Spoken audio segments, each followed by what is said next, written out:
Olá pessoal, que maravilha, mais uma vez estamos aqui juntos, mais uma semana, nossa 99ª aula. E eu vou continuar aqui com bancas pesadas, atendendo a pedidos, e hoje a gente, na aula passada a gente teve Fundação Getúlio Vargas, FGV, hoje a gente tem FCC, Fundação Carlos Chagas, prova atualizadíssima, eu trouxe uma aqui para você, aplicada em relação a essa gravação, não sei quando você vai assistir, mas há 2 meses atrás, tá? A prova de 2018, aplicada há 2 meses atrás só, uma prova que também traz aquela questão de vocabulário de finanças, tá bom? Olha aqui, ó, dá uma olhadinha, olha aqui que massa, tá? Fundação Carlos Chagas, concurso para auditor fiscal de tributos, lá da Prefeitura de São Luís, e aplicada em 2018, nível superior completo, lembrando que Fundação Carlos Chagas também gosta de bater forte no candidato e a gente aqui do inglês que cai na prova, estamos mais do que preparados, certo? Melhor é molhar a garganta porque nós vamos falar agora. Veja, então essa prova aqui, ó, olha o texto, grandinho, né? E ela traz uma característica que a Fundação gosta muito, a Fundação Carlos Chagas. Sempre tem uma questãozinha assim, ó, que você tem que preencher um espaço do texto com alguma palavra. Que a melhor maneira de fazer isso aqui, ó, é assim, né? Você vai lá nas alternativas e vai jogando cada uma delas lá para você ver qual fica melhor. O problema é, você sabe o que significa isso, né? Então veja, existem 2 fatores aqui, ó, porque tem algumas palavras que são sinônimos. Despite é apesar de. Instead of é ao invés de. Already significa já. Você quer que eu escreva aqui, ó? Vamos lá. Despite, apesar de. Então tá bom. Already significa já. Tá. Instead é ao invés. Nossa senhora, essa letra. Meu senhor, vamos lá. Ao invés de. Tá bom. Although, embora, portanto, e though, mesma coisa. Opa, como assim? Se você for parar para pensar, esqueça esses 2 caras aqui, ó. Se for parar para pensar, este e este, que é embora, porém, entretanto, todavia, contudo, são sinônimos.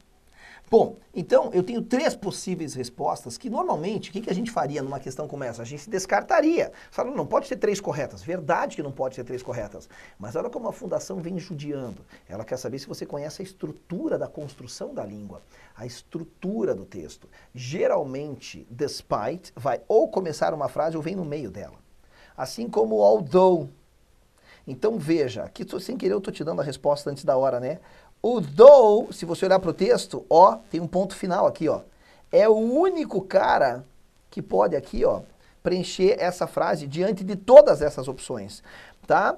Nenhuma dessas palavrinhas aqui, com exceção do though, pode terminar a frase. É isso. Então, aqui, se eu conhecesse a estrutura da língua, é por isso que eu falo, tem gente que fala, não, prova de concurso só cai interpretação, não precisa saber de gramática. Como não? Essa é uma questão, e gente, 1 ponto a mais numa questão na prova de inglês faz toda a diferença. Então aqui saber qual desses itens é o único possível para terminar a frase, não só te ajuda, como faz você sair na frente colocando a palavra aqui, ó.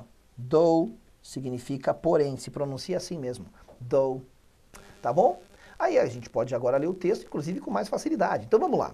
A catastrophe a good audit trail can help you avoid. Opa, a gente já sabe o que é audit. Audit trail seria a tradução de um processo de auditoria, uma consultoria de auditoria. É isso, tá? Eu vou chamar como auditoria mesmo, tudo bem? Então, uma catástrofe que uma boa auditoria pode ajudar você a evitar, tá? Audit trail é o processo de você fazer a auditoria, certo? Esse processo, esse procedimento. Eu não sei agora, eu não sou da área de auditoria aqui na minha área de atuação profissional, embora eu não sei se tem um jargão próprio da linguagem, né? Eu sou publicitário, como muitos de vocês já sabem, eu sou publicitário, formado pela PUC, depois eu fui fazer letras, depois eu fui estudar direito.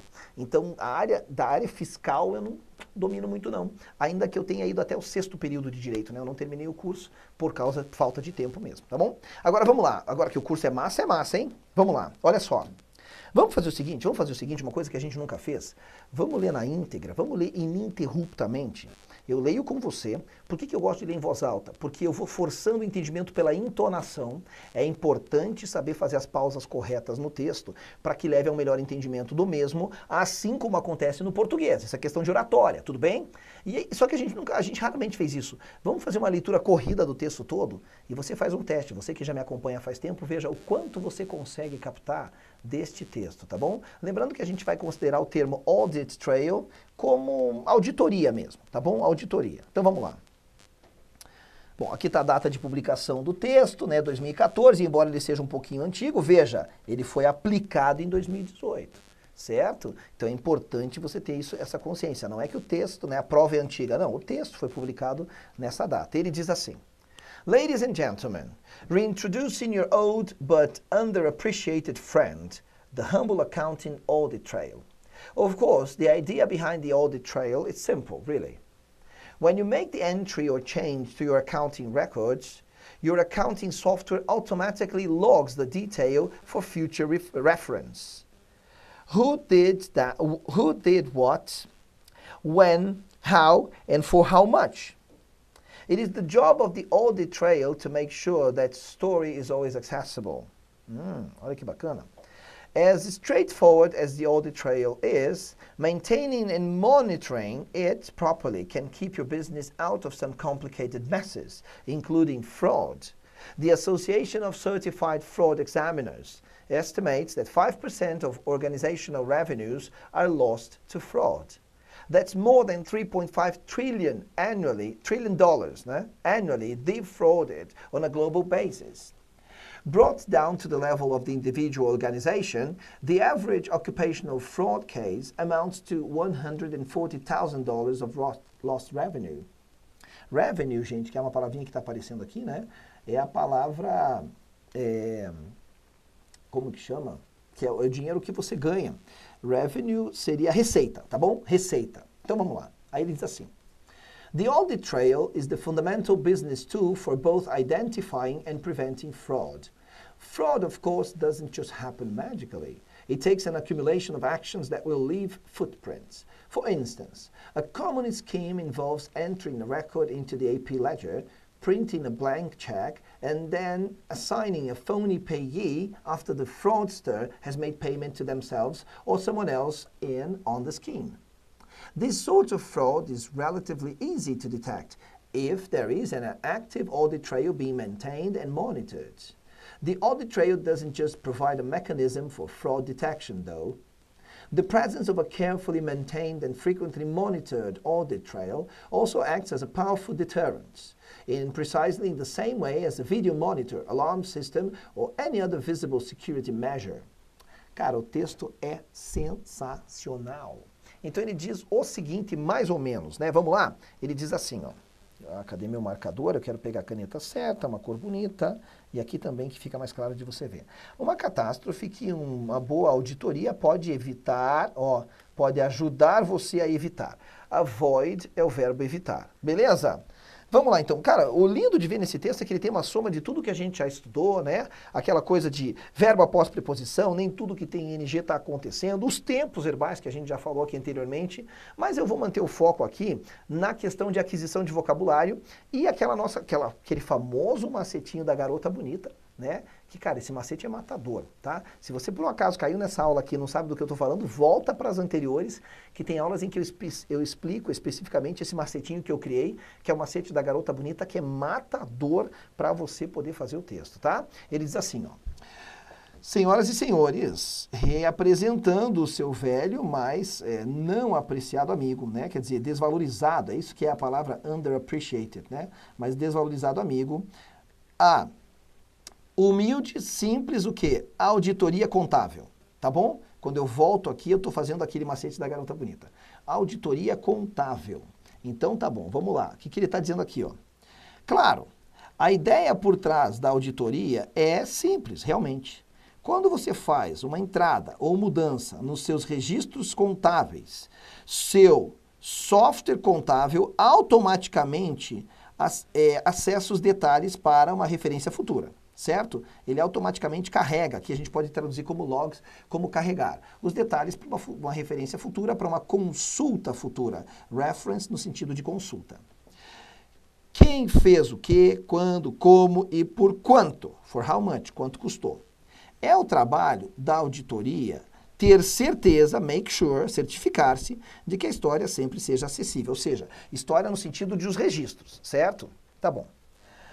As straightforward as the audit trail is, ou seja, tão direto ao ponto quanto a auditoria é, manter e monitorá-la propriamente, pode manter o seu negócio fora de algumas bagunças complicadas. Messes são bagunças mesmo. Então pode manter o seu negócio fora de algumas bagunças complicadas, incluindo fraude. Ou seja, se você mantém a tua auditoria, né, correta e monitorando tudo, vai evitar que você tenha problemas.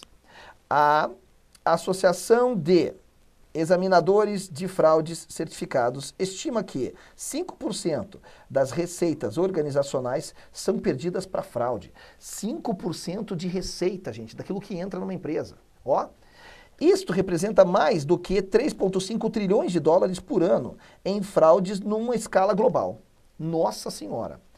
Brought down to the level of individual, ou seja, ao trazer isso, brought down, ou seja, trazido para o nível de organização individual, a média de fraude ocupacional, the average occupational fraud case, the average occupational fraud case, tá, vamos lá. Os casos de fraude ocupacional, em média, somam 140 mil dólares de receita. Ó, vamos lá, cacete da garota bonita, receita perdida. Ou seja, ele faz uma análise numa escala global, chegou ao número de 3,5 trilhões e traz para uma escala individual, para organização individual, pequenas, né? Quanto pode representar de perda para uma organização só, chegando aí a perda de 140 mil dólares em receita. Gente, é muita coisa, por ano, tá? Aí ele diz assim, ó, a gente já leu, né? Então vamos para a tradução. A auditoria é a ferramenta de negócio fundamental. Viu que eu vou voltando, seguindo o macete da garota bonita? Tá? Então, por isso que eu tenho que voltar. Vamos de novo. A auditoria é a ferramenta de negócio fundamental para ambos identificar e prevenir a fraude. Ela é a ferramenta que faz o quê? Identifica e previne. Tá bom? A fraude, claro, não acontece de maneira mágica, né? Assim, de maneira mágica, magicamente. Leva um acúmulo de ações que irão deixar pegadas. Aqui é no sentido de deixar... Bom, a palavra footprint é pegada mesmo, né? Mas aqui é no sentido de deixar pistas, ou seja, a fraude sempre deixa um rastro. É nesse sentido, tá bom? For instance, que significa, por exemplo, um esquema comum envolve entrar com um registro no registro de contas a pagar, é isso que ele se refere ao AP Ledger. Você entra com um registro em contas a pagar, tá? Imprime um cheque em branco e então assigning, quer dizer, assigning aqui é no sentido de atribuir, né, a um PI, ou seja, a um beneficiário phony, que vai ser beneficiário falso. Phony quer dizer falso, fraudulento. Depois que a fraude foi feita, tá? Ó, after the fraud has made, depois que o fraudador fez o pagamento para eles mesmos ou para alguém mais num outro esquema, tá bom? Então vamos de novo para essa traduçãozinha dessa frase aqui, para a gente ter bem certinho qual que é a tradução dela. Por exemplo, um esquema comum, olha isso, envolve entrar com um registro no... a gente traduziu como registro de contas a pagar, isso aqui, certo? Tá bom. Daí ele diz o seguinte, ó, fazer a impressão de um cheque em branco e então, designar um PI. Gente, sabe o que é PI? Olha aqui, ó. De novo aquela questão de formação de vocabulário. Isso aqui, ó, PI é pagar. Então, PI, o pagador, beneficiário. A gente vai traduzir aqui como beneficiário, tá bom? Um phony PI. É que nem a palavra employ, que é o verbo empregar. Employee é o empregado. É o empregado. Então, PI é quem recebe o pagamento. Employee é quem recebe o emprego. Legal? Ó, interview é o verbo entrevistar. Interviewee é quem vai ser entrevistado, ou seja, o entrevistado mesmo, tá bom? É isso que essa palavrinha faz, olha que bacana. Então ele está dizendo assim, aí você designa um beneficiário falso depois que o fraudador fez o pagamento para eles mesmos, né, os fraudadores, ou para alguém mais no esquema. Esse tipo de fraude é relativamente fácil de detectar se houver uma auditoria ativa sendo mantida e monitorada. A auditoria não somente fornece um mecanismo para detectar fraudes, porém, tá? Essa que é a ideia do DOE aí. Não oferece isso somente, porém, tá? A presença de vamos lá, auditoria, cuidadosamente mantida e frequentemente monitorada. Ah, fala sério, tio Rei, que você teve que ir lá para trás na frase. Sim, não é para fazer tradução ao pé da letra. Eu falo disso há muito tempo aqui. Eu vou buscar o meu substantivo e vou voltando para ler os adjetivos. Seguindo o macete da garota bonita, cara, qualquer coisa pode ser um adjetivo e não há limite para o número de adjetivos que venham antes do meu substantivo. Então foi isso que eu fiz aqui, ó. Dá uma olhada, ó, de novo. A presença de o quê? Agora eu tenho que achar aqui uma auditoria cuidadosamente mantida e frequentemente monitorada, também atua como um impeditivo poderoso precisamente da mesma maneira como um monitor de vídeo, um sistema de alarme ou qualquer outra medida de segurança visível. Ou seja, ter um sistema de auditoria funcionando vai funcionar como um impeditivo. A pessoa sabe, opa, não dá para eu mexer nisso aqui, porque os caras estão constantemente verificando. Legal? Funciona como qualquer outro impeditivo para evitar roubo, esse tipo de coisa, tá? E aí vem as nossas questõezinhas. Essa daqui a gente já acabou resolvendo no começo, certo? E aqui foi por um fator meramente gramatical. Das palavras que tem aqui, só essa poderia, olha aqui, ó, deixa eu limpar esse slide aqui, ó, só essa poderia, mas que coisa... Só essa poderia terminar a frase, que é a palavra though, tá bom? Então essa ficou fácil para nós agora, tá bom? E a próxima? Opa, olha que bacana o que a Fundação fez. Traz uma questão em português, que exige entendimento do texto. Texto difícil, certo? Bem difícil, né? Assim, bem rebuscado, com termos da área contábil, né? Mas olha o que ele diz aqui, segundo o texto. Um tipo de fraude mais difícil de ser detectado envolve emitir um cheque para si mesmo, mas lançá-lo com o nome de outro favorecido. Na verdade, ele não falou que é mais difícil de ser detectado. Ele falou que é relativamente fácil, então não, tá bom? As fraudes contábeis estão cada vez mais sofisticadas, o que dificulta a sua detecção. Ele falou isso? Não. Ele, inclusive, fala que através de auditoria, né, fazendo uma auditoria permanente, você não vai ter dificuldade em detectar. Não. O texto não fala em dificuldade em detectar, ele fala da importância da auditoria e como ela permite que você vai detectando, porque toda fraude deixa footprints. Lembra no texto? Ele falava deixa rastros. A gente traduz literalmente como pegadas, mas é nesse sentido, de rastros, tá bom? Estima-se que, na média, uma empresa tem uma perda anual de 140 mil dólares devido a fraudes contábeis. Peraí, vamos voltar no texto um pouquinho aqui, ó, nesse número. Cara, tá bem aqui esse número, né? E ele fala de média mesmo, ó, tem que a média de fraude ocupacional que soma esse valor de renda perdida, de receita perdida. Olha, por enquanto, das informações que a gente tem, é a informação que mais bate com a realidade. Então, ficamos, por enquanto, com a letra C. Tá bom. Vamos para a próxima? A ferramenta comentada possui mecanismos específicos para evitar fraudes contábeis. Aqui onde ele fala aqui de ferramenta comentada, né? Ele fala que a própria auditoria é a ferramenta de negócio fundamental. Ele não fala de uma ferramenta específica. Tudo bem? Então, cuidado com isso. E, por fim, as fraudes contábeis são praticamente inevitáveis. Não, gente, mas o texto justamente motiva você a fazer auditoria para evitar a fraude. Ficamos realmente com a letra C, que é aquela que está em consonância com a informação do texto. Não se deixe levar por esse tipo de coisa só porque esse número aparece lá no texto, tudo bem? Certo? A FGV gosta muito disso, de mexer com o candidato, né, o candidato que tem uma preguiça de ler o texto e vai querer buscar esses elementos. Esqueça, a prova de inglês não é mais assim. A prova de inglês não é por simples coincidência de informação. Nunca vá por esse caminho. Não dá para ter preguiça na hora da prova de inglês. Tem que ler mesmo, tem que fazer o que tem que ser feito, até porque muita gente vai mal na prova de inglês. Então você nos acompanhando aqui e fazendo o que pode ser feito, todo concurseiro sabe que uma questão pode ser o diferencial entre você saltar na frente de todo mundo. Fica a minha dica para você aqui. Vá bem na prova de inglês, se dedique, que eu tenho certeza que o inglês vai ser um desses diferenciais que vai colocar você na aprovação do teu concurso. Tá certo, gente? Um grande abraço, escreva para mim o que você precisar, eu estou à disposição. Nos vemos no nosso próximo encontro, que será de número 100. Pena que a gente não vai comemorar, mas vai ser um marco para nós aqui do inglês que cai na prova. Precisou de mim, sabe onde me encontrar? I see you. Bye!